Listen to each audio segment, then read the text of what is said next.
यह टैलेंटेड सुअर सभी मुर्गी को छुपा रहा था और 3 सुअर सभी भेड़ों को हरा पेंट करते हैं। बकरी को भी दीवाल जैसा पेंट किया जाता है। आप कहाँ थे ज्ञानी बाबा? और यह मुर्गी भी बतख को घास में छुपा रही है।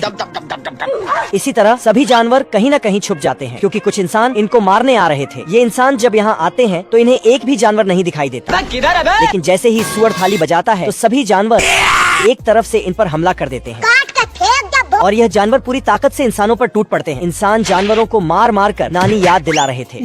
तभी जानवरों का लीडर सुअर इंसानों पर कुत्ते छोड़ देता है, जिस कारण सभी इंसान डर कर भाग जाते हैं। यह शुगर तो दारू पीकर जीत का जश्न मनाता है। इंजीनियर मुर्गा और सुअर एरोप्लेन बना रहे हैं। सिस्टम फाड़ देंगे। एक दिन सभी जानवरों ने आसमान में देखा तो एक हवाई जहाज उड़ रहा था, जिसे देखकर सभी जानवर बहुत खुश होते हैं। फिर सभी जानवर देसी जुगाड़ लगाकर एक हवाई जहाज बनाते हैं और पहला हवाई जहाज बनाकर 2 बतख को उड़ाते हैं। गाय जहाज को देखती है तो अपने सींग में लकड़ी लगाकर उड़ने लगती है। देखिए दुर्राटे काट रही हो। तभी सभी जानवर IIT बाबा से पढ़कर ऐसी मशीन बनाते हैं जिसमें सामान डालते हैं तो ढेर सारी जहाज बनकर तैयार हो जाती है। ये शुगर भी अपनी कलाकारी दिखाता है। अच्छा।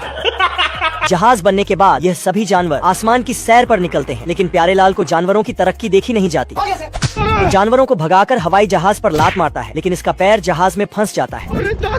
यह पागल भेड़ का बच्चा 250 सालों से भूखा है। घपाचू के घर में घुसते ही सबसे पहले घर का फर्श खाता है, उसके बाद फर्नीचर भी सपाचट कर देता है और घपाचू की चड्डी भी खा जाता है। तुम्हें शर्म है? कुछ शर्म आया है? तंग आकर घपाचू इसे घोड़े पर बैठाकर हम संतोष पागल नहीं।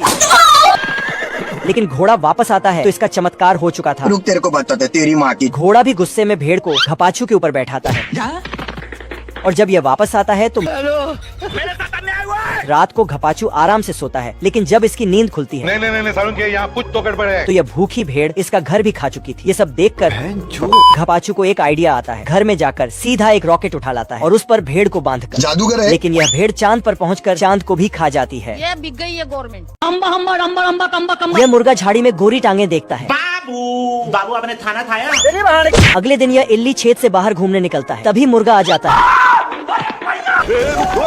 जिसे देखकर इल्ली छेद में घुस जाता है। मुर्गे को आज भी शिकार नहीं मिलता है तो मुर्गा निराश हो जाता है। साले को छोड़ूंगा नहीं। इधर मुर्गे के आतंक से बचने के लिए इल्ली अपना 2 कौड़ी का दिमाग लगाता है और इल्ली अपने दोस्त बिल्ली से मदद मांगने जाता है। हाँ भाई सुनना, संभाल लेके पहुँच। और उसे अपना पूरा प्लान समझा देता है। अगले दिन मुर्गा शिकार करने आता है, तभी बिल्ला पीछे से आकर मुझे बवासीर है। ये समस्या है। मुर्गा बिल्ला से बच के भागता है।